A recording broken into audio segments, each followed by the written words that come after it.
ہو رہی ہے no confidence motion لا کر عمران خان کی گورنمنٹ گرانے کے لیے، کیونکہ وہ امریکہ کو اڈے فراہم نہیں کر رہا تھا، جیسے کہ امریکہ افغانستان پہ فلی نظر رکھ سکے۔ عمران خان نے CNN کو انٹرویو دیتے ہوئے کہا تھا کہ اس کی گورنمنٹ گرانے میں USA کے کردار ہے۔ اس نے امریکہ کے ڈونلڈ لو کو بلیم کرتے ہوئے کہا کہ اس نے پاکستانی اسٹیبلشمنٹ کو فورس کیا تھا کہ عمران خان کو ہٹایا جائے، کیونکہ اس نے پاکستان میں امریکہ کو اڈے دینے سے انکار کیا تھا۔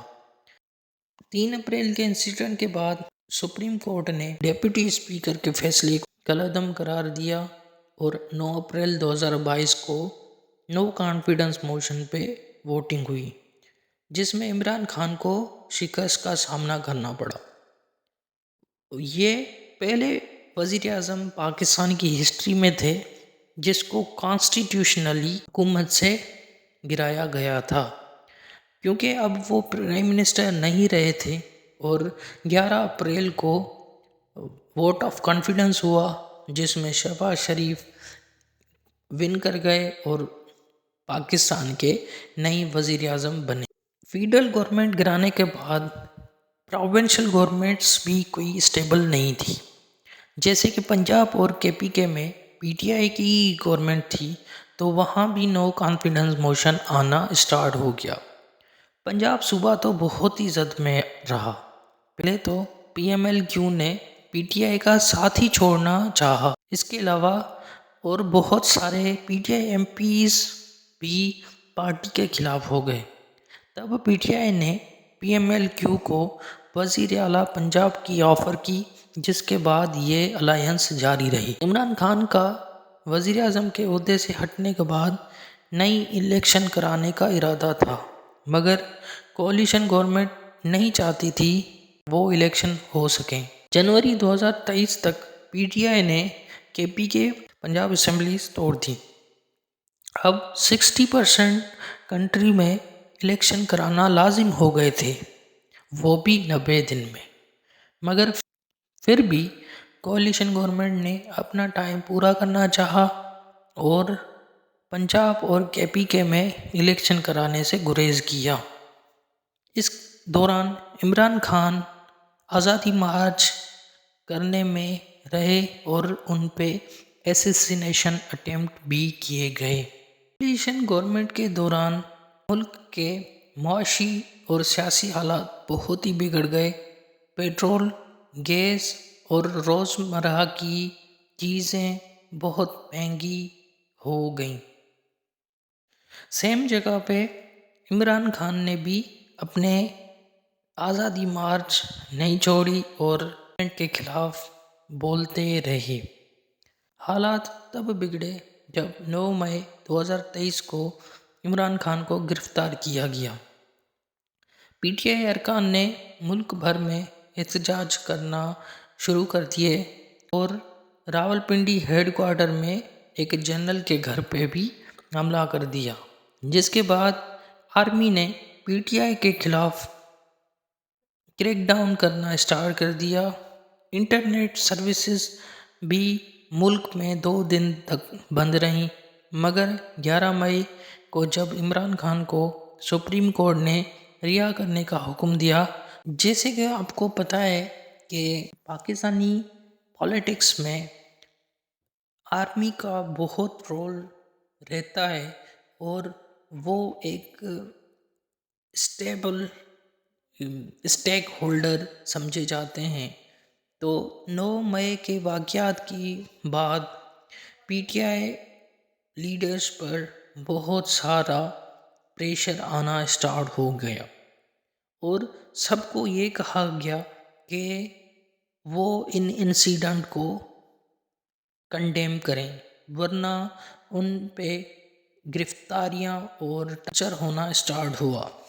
PTI ارکان نے 9 مئی کی واقعات کی وجہ سے آرمی کے کریک ڈاؤن سے بچنے کے لیے پارٹی سے ہی استعفیٰ دینے اسٹارٹ کر دیے اور ہر PTI MNA نے PTI سے علیحدگی کرنا اسٹارٹ کر دی اور 9 مئی کے واقعات کو کنڈیم کرنا اسٹارٹ کر دیا۔ ملک کے معاشی حالات کوئی اچھی طرف نہیں جا رہے تھے۔ ملک میں انفلیشن ریٹ 40% تک جا پہنچا تھا۔ 10 اگست 2023 کو شہباز شریف نے قومی اسمبلی کو تحلیل کیا کیونکہ اپنے 5 سال کو پورا کر چکی تھی۔ شہباز شریف کی گورنمنٹ نے اسمبلیز تحلیل کرنے سے پہلے کچھ امینڈمنٹس بھی کیں کہ جیسے PTI لیڈرز کا ملٹری کورٹ میں 9 مئی کی واقعات کی وجہ سے ٹرائل ہو سکے، مگر پشاور ہائی کورٹ نے اس امینڈمنٹ کو فورس کرنے سے منع کر دیا۔ اسمبلیز ڈسالو ہونے کے بعد الیکشن 90 ڈیز میں ہونے تھے، مگر جیسے کہ ڈیجیٹل سینسس کا رزلٹ اگست کی شروعات میں آیا تھا تو الیکشن کمیشن نے اس بنیاد پہ کہ کانسٹیٹیوئنسیز ڈیمارک کرنی تھیں، اس وجہ سے انہوں نے الیکشن کرانے سے انکار کیا۔